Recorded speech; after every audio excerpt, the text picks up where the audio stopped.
आणि गौतम गंभीरचं एक्सक्यूज काय होतं, हे डिसमिस दिस की हा ऑफ डे होता आमचा. अरे पण जर गौतम गंभीरची ऑफ कोचिंग डे फिलॉसॉफी अशी असेल की प्ले हाय रिस्क आणि एक्सपेक्ट हाय रिवॉर्ड, अरे ही स्ट्रॅटेजी नाही असू शकत. याला गॅम्बलिंग म्हणतात, याला कॅसिनो म्हणतात. ही कसिनो स्ट्रॅटेजी झाली, म्हणजे high risk with a strategy ना.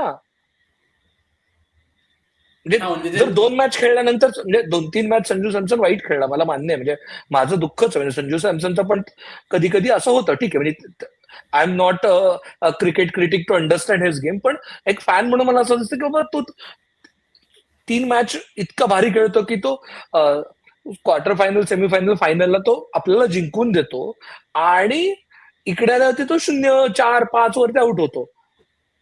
त्याला तुम्ही काढला ठीक आहे, पण त्याच्यानंतर ती काहीतरी त्याला एक लॉजिक असलं पाहिजे ना. तुम्ही काय टीम बिल्ड करताय, कशी बिल्ड. आणि आपण इंग्लंडमध्ये गेलोय का, आपण प्रत्येक जण जणू काही आम्ही याला चिन्नास्वामीला खेळत असल्यासारखं खेळतोय.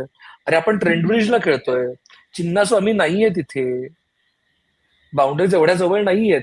म्हणजे हे नॉर्मल क्रिकेट फॅन म्हणून पण कळतं ना, म्हणजे कळत नाही, म्हणजे काय कम्युनिकेशन होतंय टीम मॅनेजमेंट आणि टीम मध्ये, हे नाही कळतंय. आणि आणि अगेन त्याच्याबद्दलचा त्रास आहे, ज्या पद्धतीने टीम मॅनेजमेंट स्पोर्ट्स फॅन सोबत कम्युनिकेट करते ना, तो जो ऍटिट्यूड आहे त्याच्याशी प्रॉब्लेम आहे, हरण्याशी प्रॉब्लेम नाहीये. भारतीय फॅन्स हरले म्हणून पाठ सोडणारे नाहीये, राग व्यक्त करणार, कारण आम्हाला राग आलाय, कारण आमचा अपमान झालाय. येस, म्हणजे जे हर्षा भोगले म्हटलं ना की तू म्हणजे परत गौतम गंभीर प्रेस कॉन्फरन्स मध्ये जे म्हटला की संजू सॅमसनला आम्ही कम्युनिकेट केलेलं आहे की त्याला का बाबा झिम्बाब्वेसाठी घेतलं नाहीये किंवा त्याला का ड्रॉप केलेलं आहे, ते जे फक्त या झिम्बाब्वे 11 बद्दल बोलला तो. 11 बद्दल बोलला तो. झिम्बाब्वे बद्दल अच्छा, नाही बोलला तो. झिम्बाब्वे बद्दल ठीक आहे, चल. आम्ही कम्युनिकेट केलेलं आहे, ते जे कम्युनिकेशन आहे ते कम्युनिकेशन एक हेड कोच आणि प्लेअर मधलं आहे, ते बाकी पब्लिकला करायची गरज नाही. अरे मग तुम्ही प्लेयर, मग स्पेक्युलेट करण्याला तुम्ही चान्स ठेवता ना, मग लोक प्रश्न विचारणारच. आणि त्याही पुढचा मुद्दा तो जे म्हटला की बाबा at the end of the day result matter. म्हणजे फुटबॉलमध्ये काम केल्यानंतर थोडंसं हे माहितीये की बाबा इतके रिझल्ट मॅटर होतात की बाबा तू सलग 5 मॅचेस नाही जिंकलास, ज्यावेळी 38 मॅचेसची लीग असते, तू 5 मॅचेस नाही जिंकलास, तू रेलिगेशन झोन मध्ये आलास, तुला सॅक केलं जातं. इथे मग कितीपर्यंत रिझल्ट मॅटर करणार नाहीयेत, हाही मुद्दा आहे की Wien do you start counting those losses. Okay, 2 मुद्दे वेगळे आहेत. त्यातला मी आधी क्वेश्चनवर बोलू सांगा की संजू सॅमसन इथे 11 नसणं का संजू सॅमसन झिम्बाब्वे नसणं, 2 वेगळे मुद्दे, 2 वेगळे मोनोलॉग्स आहेत. संजू काय सॅमसन इथे नसणं पहिला. मोनोलॉग 2 आहेत ना, मग कुठला मोनोलॉग आधी चालू करायचा ओके, तुझ्यावरती आहे. या या संघ व्यवस्थापनाची एक खासियत आहे की प्रत्येक सामना जिंकला किंवा हारला, म्हणजे कधी कधी असं होतं की टेस्ट मॅच हारली म्हणून पुढच्या होणाऱ्या T20 सामन्यात 11 मध्ये संघ बदल होतो. ओके, किंवा T20 सामना चुकून हारला तर पुढच्या वन डे सामन्यात बदल होतो. असं होत राहिलंय, तुम्ही पॅटर्न बघा. ओके, क्रोनॉलॉजी समजी वगैरे तसं प्रकार येतो. सो त्याच्यामुळे आयर्लंड मधली मालिका शिकली, राईट. मग अरे बाबा, 16 मालिका, 3 वर्ष, सगळं अचानक, आणि नवीन कर्णधार घेऊन पहिली मालिका, तीही आयर्लंड सारख्या संघाविरुद्ध मानहानिकारक 2-0. म्हणजे भारतात न्यूझीलंड विरुद्ध 3-0 टेस्ट मालिकेत हरण्यास एवढंच वाईट, राईट. मग अचानक काहीतरी बदल केला पाहिजे, काहीतरी बदल केला पाहिजे. मग दोन्ही ओपनर्स आले स्टँड बायवर, कारण एक जादूगार आलाय. तो जादूगार शिकायला आलाय, तो जादूगार तिथे गेला, तो जादूगार आहे, तो जादूगार ठरू शकतो. ओके, पण तो जादूगार अशा पद्धतीने हाताळायला हवा की त्याला तुम्ही अशा परिस्थितीत पोहोचवायला हवं की तो इतरांना धुळीत मिळवेल, ना की स्वतः धुळीत जाईल, राईट. कारण तो अजून वर्क इन प्रोग्रेस आहे, पण तो आमचा हुकमी एक्का ठरणार, त्यांनी करून दाखवलंय. पण जसं शार्दूल म्हणला तसं त्यांनी आतापर्यंत सगळं भारतातल्या standardised ideal batting friendly conditions मध्ये करून दाखवलं.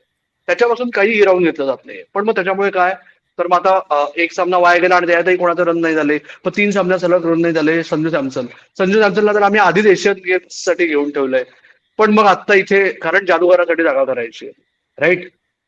मग वैभव सूर्यवंशीला आणलं आणि संजू सॅमसनला बाहेर पाठवलं. त्याने होतं कसं की मुद्दा फक्त वैभव सूर्यवंशीवरचं प्रेशर आहेच आहे, कारण काय, 4 पैकी 3 सामने हारलेत, 1 अनिर्णित. इथे मालिकेत आम्ही पिछाडीवर आहोत. माझ्यावर एवढं सगळं अपेक्षांचं ओझ आहे.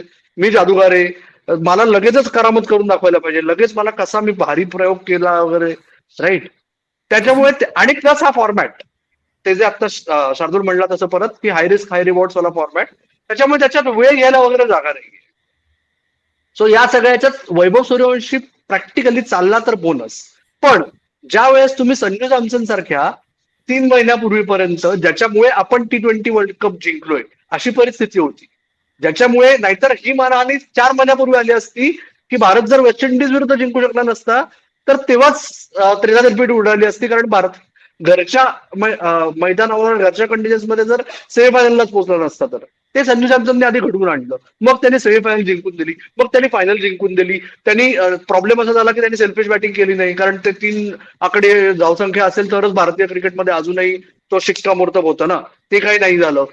80s आणि 90s झाले, पण तो मालिकावीर होता ना, सामनावीरच नाही फक्त.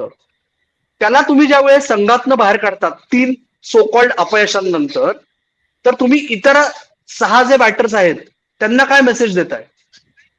जर सर्वात प्रूव्ह केलेल्या बॅटरची ही अवस्था आहे की तो कधीही बाहेर जाईल, तर कोण म्हणजे मग किती हा प्रश्न येतो बघा की स्वतःच्या जागेसाठी खेळायचंय, परिस्थिती दुरूप संघाला विजयाच्या जवळ आणण्यासाठी खेळायचंय का परत हाय रिस्क हाय रिवॉर्ड आणि मला बॅक करतायत. तर मला बॅक करतायत म्हणजे कोण कुठे बॅक करतंय? फक्त मागून ढकलण्यासाठी लोक उभे आहेत असं वाटायला लागतं ना. करेक्ट. आता दुसरा मोनोलॉग, संजू सॅमसन झिम्बाब्वे दौऱ्यासाठी नसणार.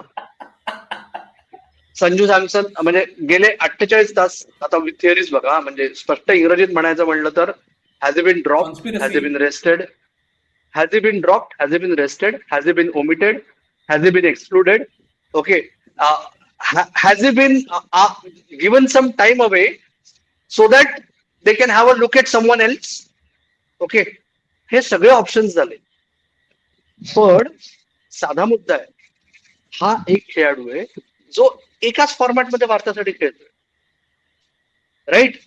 आणि तो भारतासाठी किती खेळलाय? गेल्या 4 महिन्यात भारताचं क्रिकेट किती झालंय? सो त्याला विश्रांतीची गरज आहे का? त्यांनी सांगितलंय का? त्याला फिटनेसवर काम करायला सांगताय का तुम्ही? ते बोला ना. टीम प्रेस कॉन्फरन्स नाही करायची ना तुम्हाला, ठीक आहे, झिम्बाब्वे सारखा दौरा आहे, पण एक वाक्य त्या स्टेटमेंटमध्ये ऍड करता येतं ना. कारण हा मुद्दा कुठे उपस्थित झाला? आज तुम्ही हा विचार करा, अक्षर पटेल, दुसरं कोण, हर्षित राणा, हर्षदीप सिंग, अजून एक बॉलर मी मिस करतोय, वॉशिंग्टन सुंदर, प्रसिद्ध कृष्णा सुद्धा ना. हे सगळे म्हणजे जे मेन बॉलर्स आहेत ना, त्या सगळ्यांना तुम्ही विश्रांती दिली आहे, समजू शकतो आपण झिम्बाब्वेतल्या 3 T20 साठी. संजू सॅमसन हा एकमेव फ्रंटलाईन बॅटर आहे जो संघात नाहीये, आणि ज्याला आकारातनं काढल्यानंतर काही तासांमध्ये तो संघातही नसतो पुढच्या येणाऱ्या मालिकेसाठी, आणि त्याच्यानंतर 2 महिन्यानंतर जी मालिका होणार आहे त्यासाठी त्याचं नाव आधीच संघात जाहीर झालंय. म्हणजे तुम्ही वैभव सूर्यवंशीलाही काय मेसेज देताय?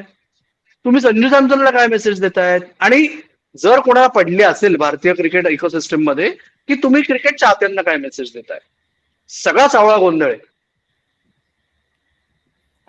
आणि मेजर प्रॉब्लेम अगेन परत तोच आहे की कम्युनिकेशनच करायचं नाही. आम्ही फॅन्सचं काही घेणं देणंच नाही, आम्ही काही कदरच करत नाही, हा ऍटिट्यूड आहे.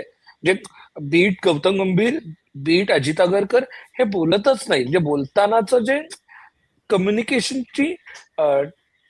कम्युनिकेशनचा टोन आहे, कम्युनिकेशन स्ट्रक्चर, म्हणजे जे शब्द वापरले जात आहेत किंवा जो वेग मेसेज बाहेर येतो त्याच्याशी प्रॉब्लेम आहे. म्हणजे प्रॉब्लेम क्लॅरिटी द्यायचंच नाही, आम्हाला नाही देत, काय करणार आहे? आणि हे झालं ना की काही झालं तरी भारतीय फॅन्स येतात परत, म्हणजे आपल्याला टेकन फॉर ग्रँटेड धरले आणि आम्हाला काही फरकच पडत नाही. हा ऍटिट्यूडनी चालतंय.